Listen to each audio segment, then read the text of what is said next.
I know what sex is, but I won't tell you. Hajime no Ippo is my third favorite anime of all time and my favorite sports anime of all time. So, for the next, we're gonna talk about it. In this video, we're gonna go through and talk about Season 2 and Season 3 of Hajime no Ippo. Before we do though, I need to quickly explain what happens in between Season 1 to Season 2. The first season came out the year 2000 to 2002 with 76 episodes. Then, in 2003, we got the movie Champion's Road, which is about Ippo's first title defense as the Japanese featherweight champion. Of course, he wins, cause duh. In the same year came the TV special Kimura vs. Mashiba, which is about Kimura going up against Mashiba for the Japanese Junior Lightweight Championship. Of course, he loses, cause duh. Hey DJ, who's Kimura? In your last video, you never mentioned anything about him. I didn't? But Kimura and Aoki are two very important characters in the show. How could I not talk about them? Ah, fuck. The Kamigawa Gym has four primary characters. Our main character Ippo, the legendary Takamura, who we'll talk a lot about soon, and Aoki and Kimura. These two have been best pals for a long time and were a couple of thugs in high school. After Takamura introduced them to boxing, it is now their passion to be Japanese champions in their respective weight classes. The thing about these two is that unlike Ippo's plot armor and Takamura being Takamura, Aoki and Kimura are your average Joes in comparison. They definitely work hard, but lots of times they lose matches or just barely win by decision. Plus, they're the comedic relief in this show. Especially Aoki. Kill me! Alright, now that we got that out of the way, there shouldn't be anything else that I forgot to mention from Season 1. Now let's talk about Season 2. 6 years later, in 2009, we get Hajime no Ippo Season 2, New Challenger. This season is only 26 episodes, so a lot less for me to cover, thank God. Can I just say how much I love the opening Heki Reki from this anime? God, it's almost as good as Japanese e-girl bathwater. Almost as good. The season starts exactly how it began, with Ippo helping his mom out with the fishing business. Ah man, even after so many years, everything's so nice and wholesome, just like from the beginning. I wonder how things are going back at the gym.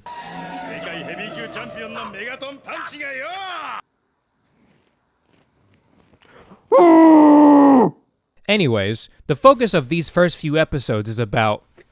Oh god damn it, it's a Miyata arc. Miyata is training for his chance to win the Featherweight Oriental Boxing Federation Championship title. Way too many words just to say someone's good at punching. Miyata's opponent is Arnie Gregory, an Australian boxer whose secret technique is called the... Bloody Cross. Bloody Cross. Bloody Cross. Bloody Cross. Bloody Cross. Bloody Cross. Miyata wins by screaming at his opponent and becomes the OPBF Featherweight Champion. Fun fact, the OPBF title is better than the Japanese title because the OPBF covers all 18 nations in the Pacific. Next up, AG Date, the man who beat Ippo, is going to take on Ricardo Martinez for the WBC Featherweight World title, and Ippo goes to spar with Ricardo.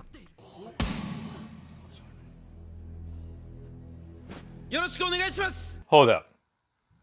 This man literally has no nipples. Why are we living in a world where men do not have nipples? Answer me, George Morikawa!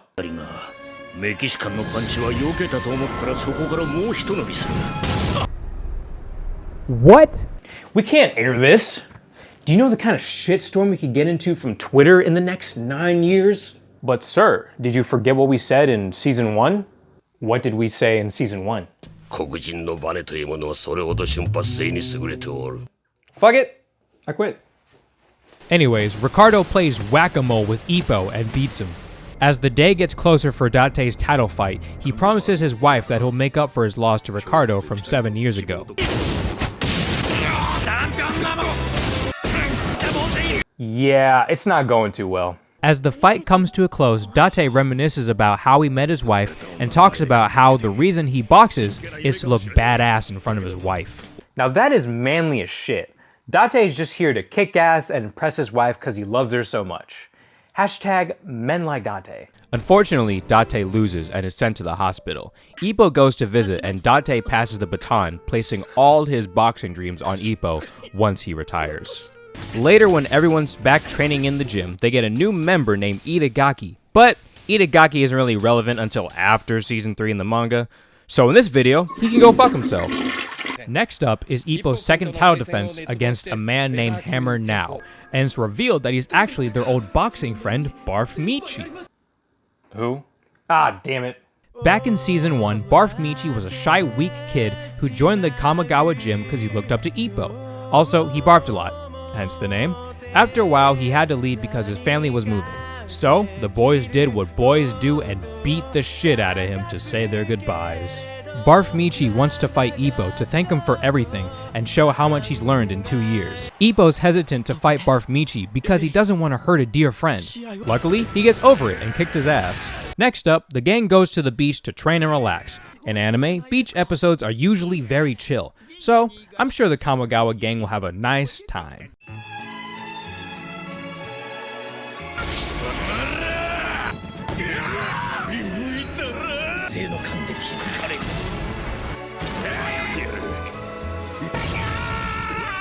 Probably one of my biggest issues with shonen anime in general is how they handle romance.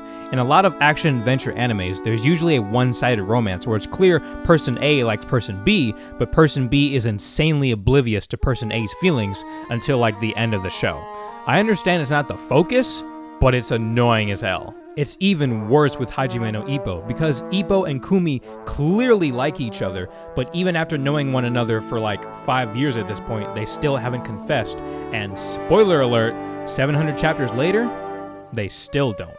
Anyways, Itagaki, Kimura, and Takamura have matches. Itagaki loses his debut match because he's a whiny little bitch, and Kimura barely wins his return match. So things are looking too good for the Kamigawa gym, but Takamura's up next, so things shouldn't be too bad. He's still way more jacked than half the people that watch this show. Despite Takamura's toxic beauty standards, he wins the match. The rest of this season is dedicated to Takamura's world title fight against the WBC Junior Middleweight World Champion, Brian Hawk. Brian Hawk is one of the very few villains in this show.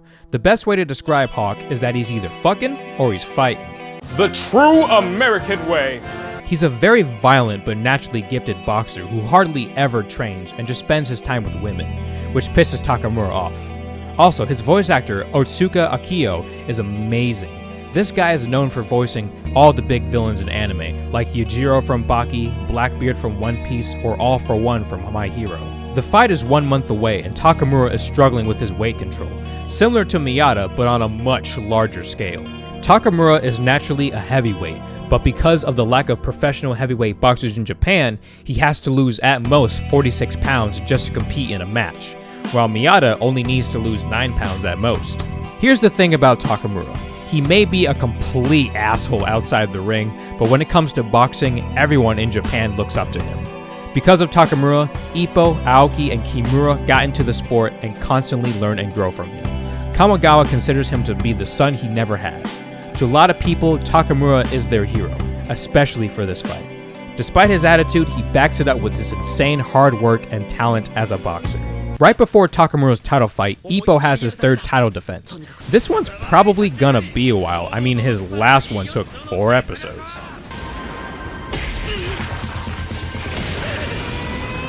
Wow, there was an hour and 30-minute movie dedicated to Ippo's first title defense, and here he wins his third one in the last 4 minutes of an episode.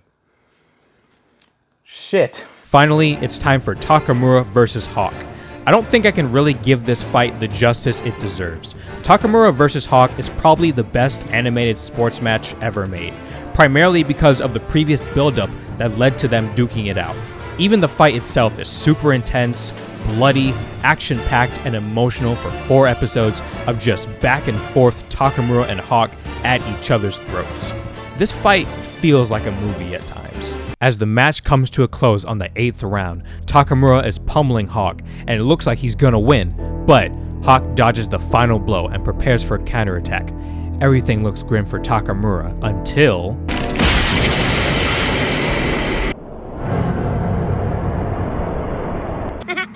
in danger!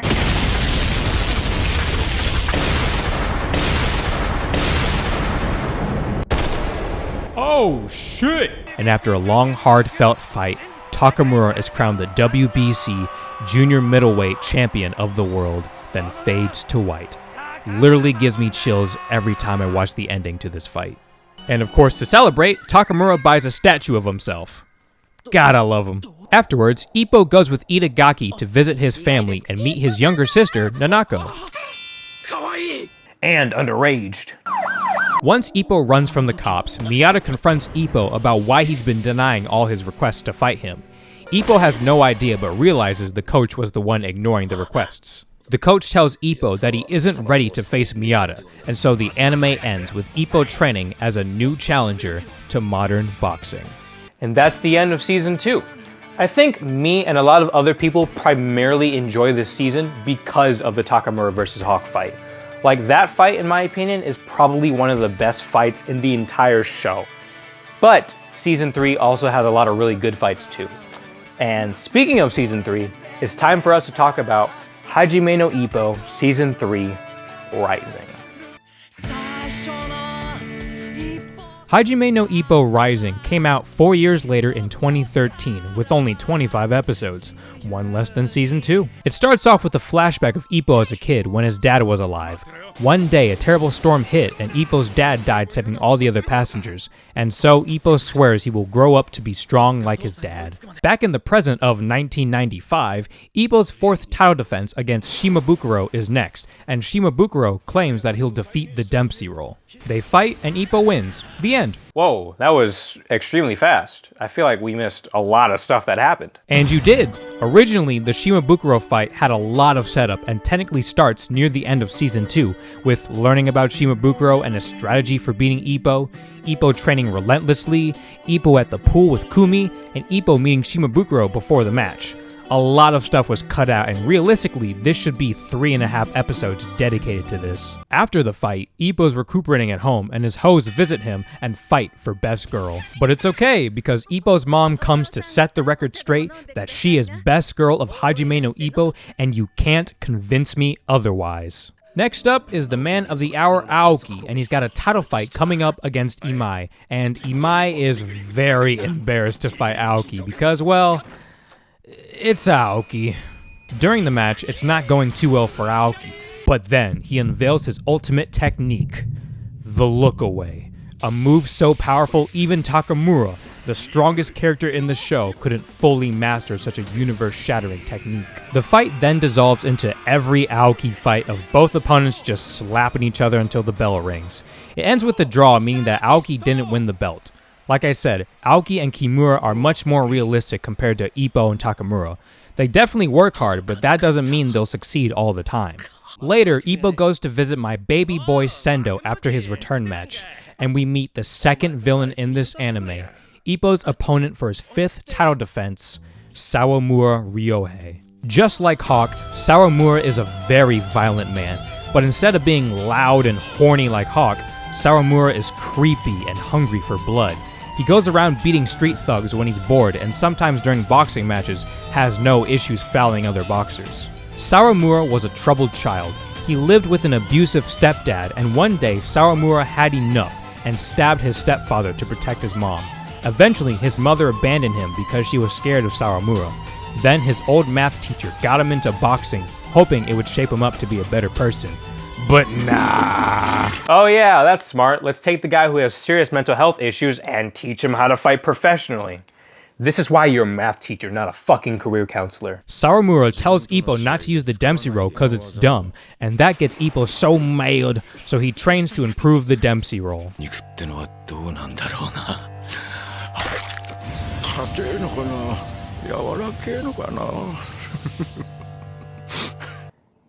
Yeah, I think I'm just gonna go. Not really feeling like IHOP anymore. During Ippo's training, he stumbles across good old Soviet Union Vorg from season 1, who's looking to get back into boxing. What? You talked about Vorg in your last video. Oh, thank God. Vork helps Ippo develop the Dempsey roll the only way a boxer can, by beating the shit out of him. Then he heads to America to start boxing again. God, I just love how this reunion basically boils down to, "Hi Ippo." Later Ippo. The fight between Ippo and Sawamura begins. Whoa, whoa, ref, are you seeing this? He's got a literal gun. Oh, yeah. Seems fine to me. Things get very intense, so Ippo pulls out the Dempsey Roll 2.0, now with car brakes. After a long fight, Ippo manages to beat Sawamura and somehow not kill him. Next on the Boxing Boys lineup, Takamura has his second world title fight for the WBC middleweight world title against David Eagle. See, this is what makes Takamura so great. His goal wasn't just to win one world title belt. He wants to win 6 world title belts from junior middleweight all the way to heavyweight. Takamura goes to train with Miyata, who also has a match the same day. Takamura helps Miyata by, of course, beating the shit out of him. I mean, what else do you expect from this anime? Genuine advice? Speaking of David Eagle, he's nothing like Hawk. He's mature, serious, and a hard-working American man that the kids love. Also, damn, he's got a badonkadonk. Right before Takamura's match is Miyata's OPBF title defense against Datch Boy. Datch Boy is fighting to make enough money to afford a good doctor for his daughter who's having health issues back in Thailand. Of course, Miyata doesn't give a shit and kicks his ass. And now begins Takamura versus Eagle. This was a really fun fight. For me, it definitely wasn't as good as Takamura versus Hawk because Hawk was just someone you wanted to see get his ass kicked, and it felt like a lot more was at stake between them. This fight was a lot more like the others in this show, but still really good. After 3 episodes, the fight ends with Takamura beating Eagle blind with blood in his eyes and then punching the air for like 10 seconds. God, it's so fucking cool. And with that, Takamura now has 2 out of 6 world title belts. Man, I sure hope the third one doesn't take 18 years real time. Anyways, the last few episodes, in my opinion, are the best in terms of the story. It's a flashback to Kamigawa's past taking place post-World War II in Japan, where he and Nakota spend their days fighting for money. One day, they come across a dude named Anderson, who's basically just another Hawk, terrorizing everyone. They meet a girl named Yuki, who both of them kinda like, but Yuki secretly likes Kamigawa. This flashback also shows the story of Nakota being punch drunk, which he explained in Season 1. Punch drunk, aka CTE, is a severe brain injury due to repeated hits to the head that causes slight memory loss, severe headaches, and slow and weak motor functions. Wow, who would have thought a boxer would develop a brain injury from getting hit too many times in the head? Shocker. It's also revealed that Yuki was a survivor of Hiroshima and doesn't have much longer to live, but wants to spend the rest of her days in peace. Nakota learns about this and goes to fight Anderson and promises Yuki that afterwards he'll retire and wants to live with her up in the mountains. During the match, Nakota's doing really well, but Anderson gives Nakota a blow to the back of the head that takes him out of the fight. Kamigawa wants to get revenge for Nakota, and so he turns his fists into literal nukes. Kamigawa gives Anderson back the bombs they dropped on Hiroshima and wins the fight. Again, somehow not killing him. Right before Yuki leaves with Nakota, Kamigawa promises that since his fists can't be healed properly, he'll train a boxer to become a world champion and tell her all about it. The end. Now, you'd think with Takamura winning 2 out of 6 world titles, the promise would be made, but Kamigawa doesn't think it counts because Takamura is such an amazing fighter on his own, even without the coach's guidance. To him, Ippo is that boxer. From episode 1, he was just some dorky kid who's now slowly rising to one day become the WBC featherweight world champion. And that's the end of Hajime no Ippo Season 2 New Challenger and Season 3 Rising. Season 3 ends around chapter 556 of the manga with over 1,300 chapters, still going with no end in sight. And it's unfortunate that we may never get another anime adaptation because there's just so many great moments in the manga that happen past the end of Season 3. But yeah, I would highly recommend you guys check out this show. It's funny, action-packed, and full of great characters. So like, comment, subscribe, the whole YouTube shebang, and I'll see you in the next video. Bye.